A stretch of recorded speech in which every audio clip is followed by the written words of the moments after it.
માર્ગમાં તો ત્યાં સુધી કહ્યું જ્યારે દામોદર દાસજીને ગુસાઈજીએ પૂછ્યું કે આપ મહાપ્રભુજીને શું કરીને જાણો છો? અને ગુસાઈજીને દામોદર દાસજીએ કહ્યું હું તો વલ્લભને પ્રભુ કરતા પણ અધિક માનું છું. ત્યારે ગુસાઈજીએ કહ્યું કે આવું કેમ? પ્રભુ કરતા પણ અધિક કેમ? ત્યારે દામોદર દાસજીએ કહ્યું દાન બડો કે દાતા? દાન મોટું કે દાતા? કરોડો રૂપિયા પડ્યા હોય પણ કોઈ આપનાર ન હોય તો શું કિંમત? એમ ઠાકોરજી તો દાન છે પણ એના દાતા શ્રી વલ્લભ છે. ઠાકોરજીને અમે ક્યાં જાણવાના? આ તો વલ્લભે કૃપા કરી તે શ્રીજી અમારી સામે જુએ છે, નહીં તો અમે શ્રીનાથજીને ક્યાં ઓળખવાના હતા? અને એટલે હું મહાપ્રભુજીને પ્રભુ કરતા પણ અધિક માનું છું. જ્યારે સુરદાસજી સુધામ પધારતા હતા ત્યારે ચતુર્વૃતદાસજીએ પ્રશ્ન કર્યો કે આપને આટલી બધી મહાપ્રભુજી માટે શ્રદ્ધા છે અને તમે 1.25 લાખ પદ લખ્યા છે, તો ઠાકોરજીના તો 1.25 લાખ પદ લખ્યા પણ મહાપ્રભુજીનું એક પદ ન લખ્યું, આવું કેમ? ત્યારે કહ્યું કે ગુરુ ગોવિંદો ખડે કાકો લાગુ પાય, એ તો મર્યાદાની વાત છે, પણ પુષ્ટિ માર્ગમાં તો એહી તેહી તેહી એહી કછું ન સંદેહ. સુરદાસજી બોલ્યા કે મેં તો ક્યારે ઠાકોરજી અને મહાપ્રભુજીમાં ભેદ જોયો જ નથી. મેં તો વલ્લભના જ પદ ગાયા છે, કેવલ નામ ઠાકોરજીનું ધર્યું છે. અને છતાંય તમે કહો છો તો આજે આ પદ ગાઉં છું એના મારા 1.25 લાખ પદોના સાર રૂપ ગણજો. અને સુરદાસજીએ પદ લખ્યું દ્રઢઈન ચરણન કેરો ભરોસો. શ્રી વલ્લભ નખચંદ્ર છટાબિન સબ જગ માં જન હે. વલ્લભના ચરણ સિવાય જગતમાં બધે અંધારું છે. પ્રકાશ તો એક ગુરુના ચરણમાંથી આવે છે. સદગુરુ દ્રષ્ટિ આપે છે. ભગવાન આંખો તો બધાને આપે, જોતા તો ભગવાન કરે પણ શું જોવું એ ગુરુ શીખવાડે. હાથ પગ તો ભગવાન આપે પણ હાથ અને પગનો શું ઉપયોગ કરવો એ ગુરુ શીખવાડે. ભગવાન જીવન આપે પણ આ જીવનને કઈ રીતે સાર્થક કરવું એ ગુરુ શીખવાડે છે. ભગવાન તો પથ્થર રૂપ જીવ નાખે છે પણ પથ્થરમાંથી મૂર્તિ પ્રગટ કરવાનું કામ શિલ્પી રૂપ ગુરુ કરે છે. આપણા એવા કોઈ સત્કર્મો નથી કે ભગવત ધામને પ્રાપ્ત થઈએ, કારણ કે અનેક દોષોથી ભરેલા છે. તો આપણને ભગવત ધામ કેમ પ્રાપ્ત થાય? જેમ એક નાનકડી કીડી હોય, એને અહીંથી અમેરિકા જવું હોય તો એના માટે અસંભવ છે. આપણે ભગવત ધામની પ્રાપ્તિ કરવી આપણા માટે અસંભવ કહેવાય. જેમ એક નાનકડી કીડીને અહીંથી અમેરિકા જવું હોય તો અસંભવ, પણ કહેવાય એ જ કીડી ચાલતી ચાલતી જે શેઠ અમેરિકાના પ્લેનમાં બેસવા જતા હોય એના કોટના ખિસ્સા પર ચડી જાય તો વગર પાસપોર્ટ ને વિઝાએ અમેરિકા પહોંચી જાય. એમ જ આપણે ભગવત ધામના અધિકારી નથી, પણ જે ગુરુ એ ધામનો અધિકારી છે એના ચરણને પણ જો પકડી લઈએ તો એની કૃપાથી આપણે પણ ભગવત ધામને પ્રાપ્ત કરીએ. સદગુરુ મળે અબ મોહી ભાવ ભરોસ હનુમંતા, બિન હરિ કૃપા મિલે નહીં સંતા. બ્રહ્મા અને શંકરને પણ ગુરુનો આશ્રય કરવો પડે છે. સદગુરુની કૃપા દ્વારા પ્રાપ્ત કરવું. જો જ્ઞાન અને વાંચન તો પુસ્તકમાંથી પણ મળી જાય, પણ એ બધી માહિતી છે જ્યારે ગુરુ કૃપા થાય ત્યારે વાંચન જ્ઞાન બને. માહિતી તો બધાને મળી શકે પણ એનાથી જીવનું કલ્યાણ થતું નથી, એનાથી જીવનમાં આનંદ પેદા થતો નથી. જ્યારે ગુરુની કૃપા ઉતરે ત્યારે એ જ જ્ઞાન ભક્તિમાં પરિણમિત થાય. જો જ્ઞાન તો પોતાની રીતે સિદ્ધ થઈ શકે પણ ભક્તિ માટે ગુરુની કૃપા જરૂર છે. અને ગુરુ પકડાય તો નથી કહેતા કે જેમ સંગીત વાળા હોય અને મેઇન સંગીતકાર ના આવ્યા હોય તો પેટી વગાડે કોણ? તો એમ કહેવાય કે સા ને પ દબાવી રાખે અને સ્વર આપતો રહે તો એમાં કંઈ પણ ગાઈ શકાય.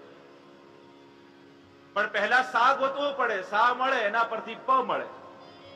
તો એ જ કહ્યું સા એટલે સદગુરુ, સદગુરુ પકડાય તો પછી પરમેશ્વર આપમેળે મળી જાય. પ ભગવત કૃપા પહેલા ગુરુ કૃપા. શ્રી મહાપ્રભુજીએ કેવી કરુણા કરી.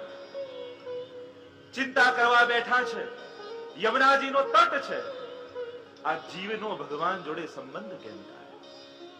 સ્વયં આજ્ઞા કરે છે કે ચિંતા કાપી ન કાર્યા નિવેદિતાત્મભી કદાપિતિ. જીવે ક્યારે ચિંતા નહીં કરવી, પણ પોતે ચિંતા કરી રહ્યા છે. ગુરુ એ જ, ગુરુની ચિંતાઓ વ્યક્તિગત નથી હોતી, સમષ્ટિગત હોય છે. આ સમાજનું કલ્યાણ કેમ થાય, ઉત્થાન કેમ થાય? એક સમયે ચિંતા ચિતરાઈ દૈવી કિહિબિદ જાની ન જાય. આસુરી સો મિલી રહત સુદાઈ ભિન્ન હોય સો કોન ઉપાય. આ જીવનો ભગવાન જોડે સંબંધ કેમ થાય? અને સ્વયં ઠાકોરજી પ્રગટ થયા અને બ્રહ્મ સંબંધ મંત્ર આપ્યો. 4 વચન આપ્યા એ સમયે મહાપ્રભુજીને. ઠાકોરજી પહેલું વચન આપ્યું, આપના દ્વારા જે જીવ શરણે આવશે આ બ્રહ્મ સંબંધ લઈને એનો નિશ્ચિત હું સ્વીકાર કરીશ. બીજું વચન આપ્યું, જેનો એકવાર સ્વીકાર કરીશ એને પછી ક્યારેય છોડીશ નહીં. જે જીવે પણ એકવાર બ્રહ્મ સંબંધ લીધું છે, અત્યારે નહીં તો 5 વર્ષ પછી, 5 નહીં તો 10, 10 નહીં તો 50, નહીં તો આવતા જન્મ પણ ઠાકોરજીની કૃપા જરૂર પ્રાપ્ત થશે. પ્રભુ એને ક્યારેય છોડશે નહીં. વાર્તા સાહિત્યમાં અનેક પ્રમાણ મળે. એ ગુલાબદાસ ગુલાબ ખાન થઈ ગયા, ભૂલી ગયા બધું જ, ગુરુદેવને ભૂલી ગયા. પણ ગુસાઈજીએ કેવી કૃપા કરી. એક વૈષ્ણવને ચર્મ રોગ નીકળ્યો અને વૈષ્ણવને કહ્યું કે જાઓ, આગ્રામાં ગુલાબદાસ રહે છે, એના દર્શન માત્રથી તમારો રોગ દૂર થઈ જશે. કરવી છે કૃપા ગુલાબદાસ પર અને નિમિત્તા વૈષ્ણવને બનાવે. શોધતા શોધતા આગ્રામાં ફરે છે, કોઈ ગુલાબદાસ વૈષ્ણવ ક્યાં રહે છે? એને થયું કે કોઈ બહુ મોટા વૈષ્ણવ હશે તો જ એના દર્શનથી કલ્યાણ થાય. ક્યાંય આગ્રામાં ગુલાબદાસ મળ્યા નહીં. છેલ્લે કોઈએ કહ્યું કે ગુલાબદાસ તો નથી, પણ અહીંયા એક ગણિકાને ત્યાં, નૃત્યાંગનાને ત્યાં એક ગુલાબ ખાન રહે છે. અને પેલા વૈષ્ણવને થયું આ કઈ વૈષ્ણવ થોડી હોય કે જે નૃત્યાંગનાને ત્યાં રહેતા હોય. લાવ ચલો મળતા તો આવું. અને જ્યાં ઉપર સીડીઓ ચડ્યા, દરવાજો ખટખટાવ્યો અને આ ગુલાબદાસ ગુલાબ ખાન થઈ ગયા હતા. બધો ધર્મ મૂકી દીધો હતો અને દરવાજા ખુલ્યા અને આ વૈષ્ણવે જય શ્રી કૃષ્ણ કહ્યા. એકદમ સ્મૃતિ આવી, અરે મને ભગવત સ્મરણ કરનારું કોણ? કહ્યું કે મને ગુસાઈજીએ મોકલ્યા છે અને કહ્યું છે ગુલાબદાસના દર્શન થશે તો તમારો રોગ દૂર થશે. અને જુઓ, તમારા દર્શન માત્રથી મારો રોગ ગયો. ચરણોમાં પડવા ગયા અને ગુલાબદાસને એવો તાપ થયો, અરે મારા ગુરુને તો હું ક્યારનો ભૂલી ગયો હતો ને બ્રહ્મ સંબંધ લીધું ને ક્યારની વિસ્મૃતિ થઈ ગઈ. હું ભૂલી ગયો પણ ગુરુ મારા મને ભૂલ્યા નથી. એવો તાપ થયો કે એ જ સમયે દેહ પડ્યો ને નિત્ય લીલામાં પ્રાપ્ત થઈ ગયો. ગુરુની કૃપા થાય તો પ્રભુ પણ કૃપા કરે. બીજું વચન ઠાકોરજી આપ્યું, એકવાર જેને પકડીશ એને ક્યારે છોડીશ નહીં. ત્રીજું વચન આપ્યું, આપની કાની આપી મને જે કંઈ પણ ભોગ ધરશે એ વસ્તુ હું જરૂરથી આરોગીશ. અને ચોથું વચન આપ્યું, આપ જેને માથે પધરાવી દેશો મને એને ત્યાં હું સદા માટે બિરાજીશ. આમ મહાપ્રભુજીથી 4 વચનોથી શ્રીનાથજી બંધાયા. અને એટલે જ આ પુષ્ટિ માર્ગમાં પહેલા વલ્લભની કૃપા જોઈએ, પછી શ્રીનાથજી બાબા કૃપા કરે. ગમે તેટલી વાર શ્રીનાથજી પૂનમ ભરી આવો, પણ જો વલ્લભમાં શ્રદ્ધા નથી તો શ્રીનાથજી દ્રષ્ટિ પણ નહીં આવે. અને એટલે જ નથી કહેતા હરિરાયજી ભાવનામાં કે શ્રીનાથજી બોલાવે તો છે ઊંચો હાથ કરીને, પણ આમ નથી બોલાવતા, આમ બોલાવે છે. ભાવના એ જ કરી કે સીધો ના આવીશ, આમ. એટલે વામ અંગ સ્વામીજીનો અંગ છે અને સ્વામીજી રૂપ શ્રી વલ્લભ છે, એટલે સીધો ના આવો, શ્રી વલ્લભની તરફ થઈને આવો. પહેલા વલ્લભ તારો અંગીકાર કરે. રસખાનજી પકડવા દોડ્યા શ્રીનાથજીને અને શ્રીનાથજી કે એમ હું હાથમાં ના આવું, પહેલા ગુસાઈજી પાસે જાઓ, બ્રહ્મ સંબંધ લો, પછી મને મારો સ્પર્શ કરવાનો અધિકાર મળશે. અને જ્યાં ગુસાઈજીએ બ્રહ્મ સંબંધ કરાવ્યું શ્રીનાથજીની સન્મુખ, અને રસખાનજી જવા લાગ્યા અને શ્રીનાથજી હાથ પકડ્યો, અબ ક્યાં જા રહો? હવે ક્યાં જાય છે? હવે તો તું મારો થઈ ગયો છે. શ્રી વલ્લભની કરુણા.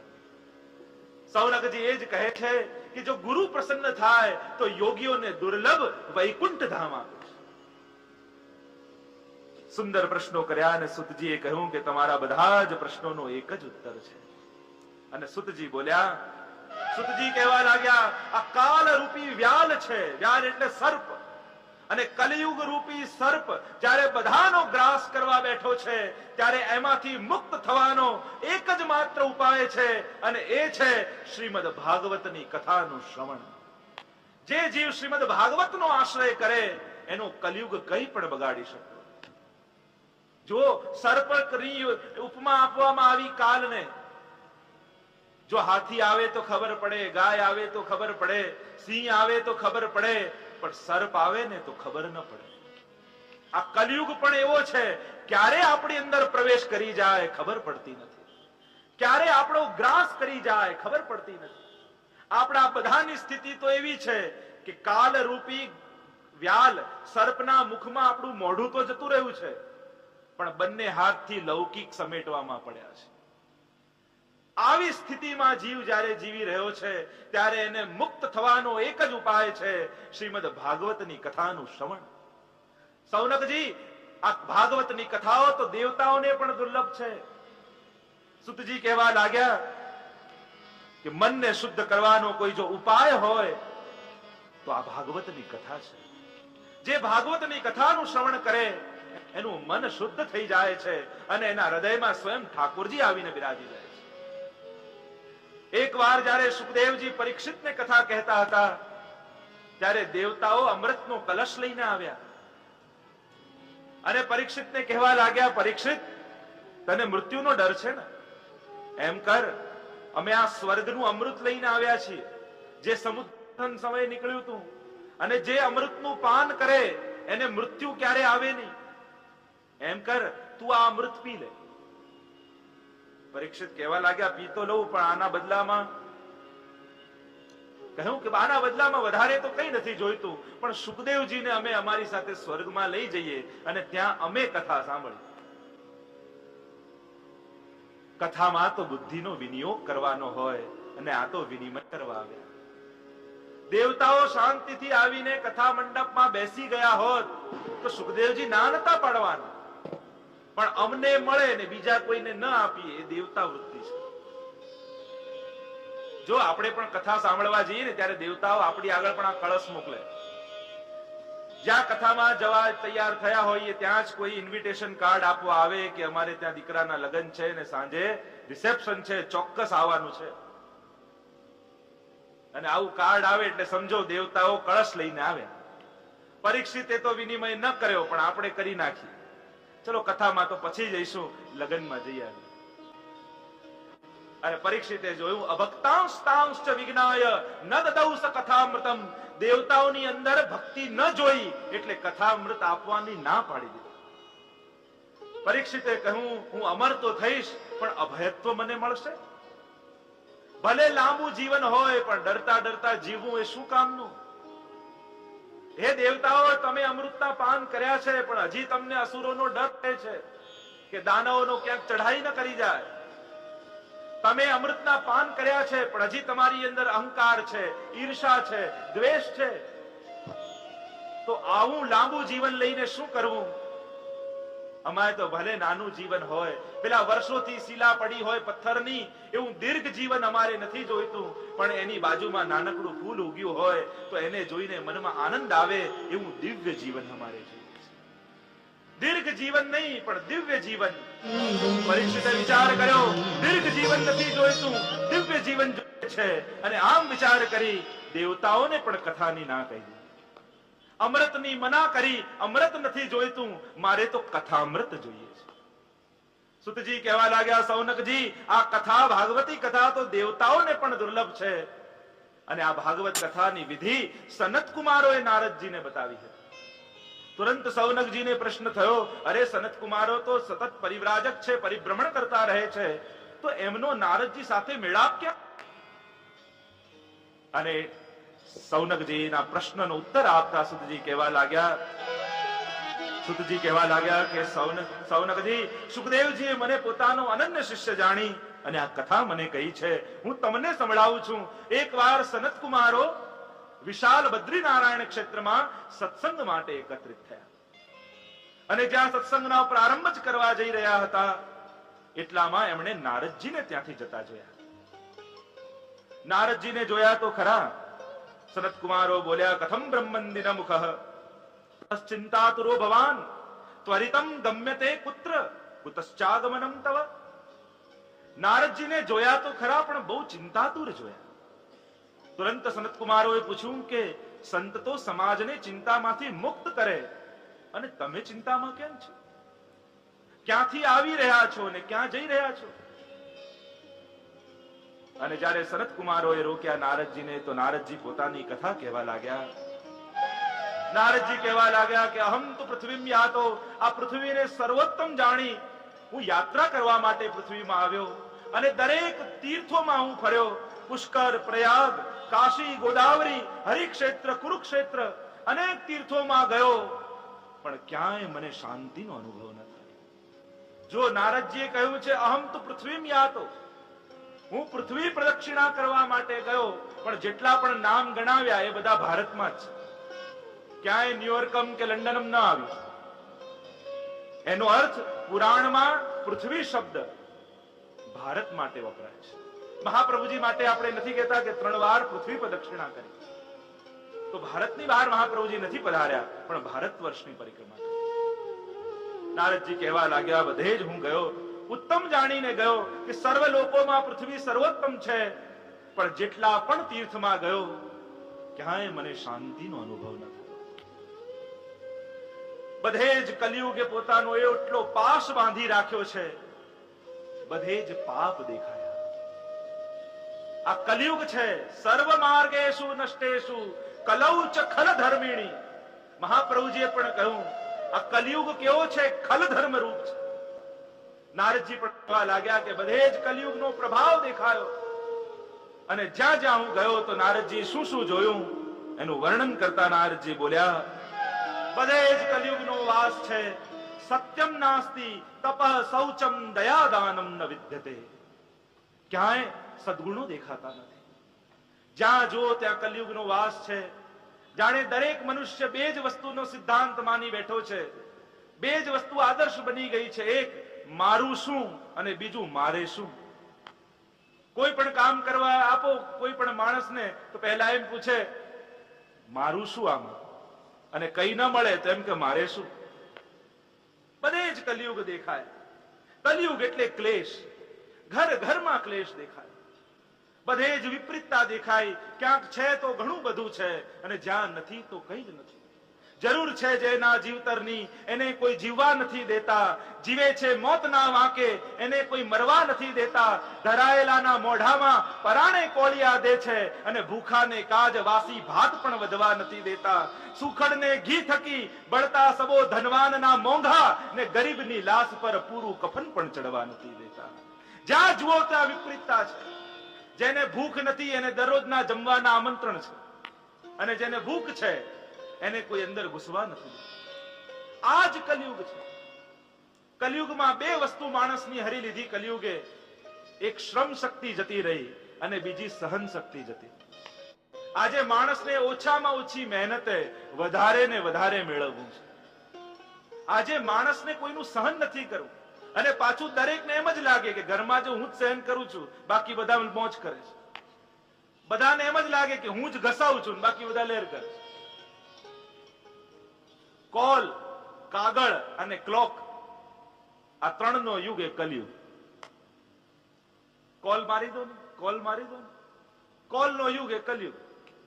ક્લોક નો યુગ એ કલિયુગ. બધા જ આપણે બંધાયેલા છે. અને કાગળ નો યુગ એ કલિયુગ. હવે બધી જગ્યામાં કાગળ. આજે પૈસા, દ્રવ્ય જુઓ, દરેક વસ્તુમાં કાગળ. જ્યાં વાતે વાતે સહી કરવી પડે, જ્યાં જગ્યાએ જગ્યાએ સહી કરવી પડે, અને વાતે વાતે સમ ખાવા પડે એ કલિયુગ. સમ એટલા માટે જ ખાવા પડે છે કારણ કે આ ખોટું બોલે છે ઘણી વાર. એટલે આજે હું સાચું બોલું છું એટલે સમ ખાવા પડે. જ્યાં જુઓ ત્યાં દુઃખ. કલિયુગમાં જો સુખી માણસની વ્યાખ્યા કરવી હોય ને તો અત્યારના સમયમાં એમ જ કરી શકાય કે જેને દવા લેવા માટે ડોક્ટર પાસે ન જવું પડતું હોય, કોર્ટની તારીખ પૂરી કરવા માટે વકીલ પાસે ન જવું પડતું હોય, અને બેંકના હપ્તા ભરવા માટે બેંકમાં મેનેજર પાસે ન જવું પડતું હોય એ બધા સુખી જ છે. આ 3 કામ જેને ન કરવા પડતા હોય બધા સુખી અત્યારના સમય. સર્વત્ર કલિયુગનો વાસ દેખાયો. જ્યાં જોયું નારદજીએ જોયું સત્યમ નાસ્તિ. આજે માણસ સાચું બોલવા તૈયાર નથી. આપણે હિન્દી બોલીએ, ગુજરાતી બોલીએ, ઇંગ્લિશ બોલીએ, મરાઠી બોલીએ, બધું જ બોલીએ, પણ સાચું ક્યાં બોલીએ છીએ? ઘણા એમ કે આપણે તો સાચે સાચું મોઢા પર કહી દઈએ, પાછળથી વાત ન કરીએ. તો સાચે સાચું કહો છો, પણ નિંદા કરવા માટે વખાણ ક્યારે મોઢા પર કરે? સત્યનો પણ ઉપયોગ નિંદા માટે કરીએ છીએ, પ્રશંસા માટે નથી કરતા.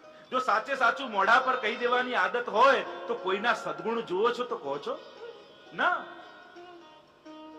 સત્યનો તો દુરુપયોગ આપણે કરીએ છીએ. અને એટલું કલિયુગમાં સત્યની વ્યાખ્યા શું? જે સાબિત થાય એ સત્ય. જેના પુરાવા ન હોય એને તો આપણે સત્ય માનવા પણ તૈયાર નથી. સત્યથી લોકો ડરતા થઈ ગયા. જો સાચું બોલીશું તો જીવી જ નહીં શકીએ એવા પ્રકારની એક ખોટી માન્યતા આપણા બધાના જીવનમાં ઘર કરી ગઈ છે. કારણ કે સત્યનું પ્રેઝન્ટેશન આપણે બહુ ખરાબ રીતે કરીએ, એને બહુ ખરાબ રીતે અભિવ્યક્ત કરીએ છીએ સત્ય. અને એક માન્યતા આપણે પ્રચલિત કરી દીધી છે કે સાચું બોલીશ તો જીવી નહીં શકે. સત્યનું આચરણ હોવું જોઈએ.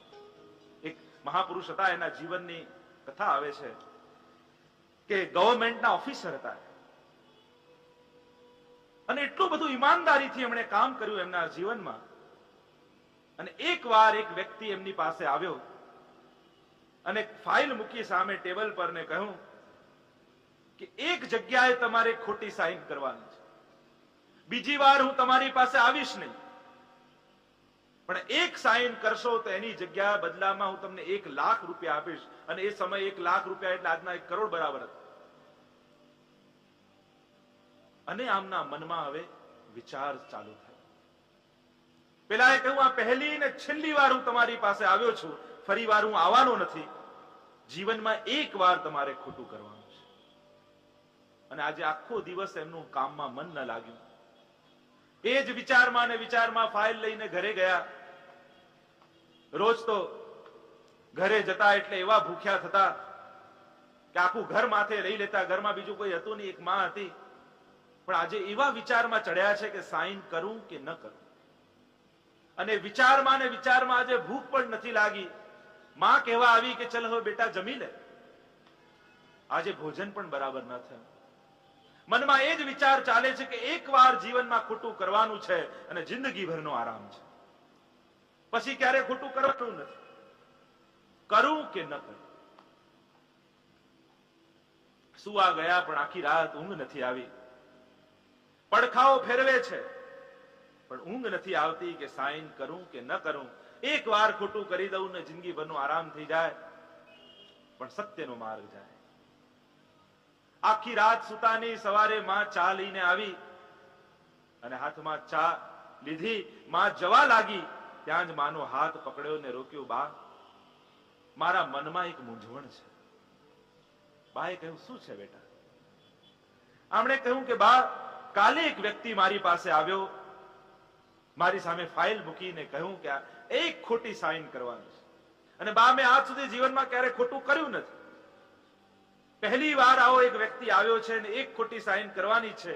એના બદલામાં બા એટલા રૂપિયા એ આપશે કે આખી જિંદગી આપણી શાંતિમાં જશે. શું કરું બા, તું જ બતા. સાઈન કરું કે ન કરું? તું જેમ કહીશ એમ હું કરીશ. ત્યારે બાએ કહ્યું કે બેટા, હું તો અભણ છું, વધારે ભણેલી નથી, પણ એટલું જાણું છું દરરોજ તું ઓફિસેથી આવતો એવો ભૂખ્યો થઈને આવતો કે આખું ઘર માથે લઈ લેતો અને પેટ ભરીને ખાતો. પણ કાલે મેં જોયું, ન તને ભૂખ લાગી, ખાવા બેઠો તો ખાઈ પણ ન શક્યો. દરરોજ સવારે જ્યારે હું ચા લઈને આવતી ત્યારે તને હલાવી હલાવીને ઉઠાડતી ને 2 વાર ચા ગરમ કરવી પડતી. પણ આજે હું આવી અને જોયું, લાગે છે તારી આંખો લાલ છે, આખી રાત તું સૂતો નથી લાગતો.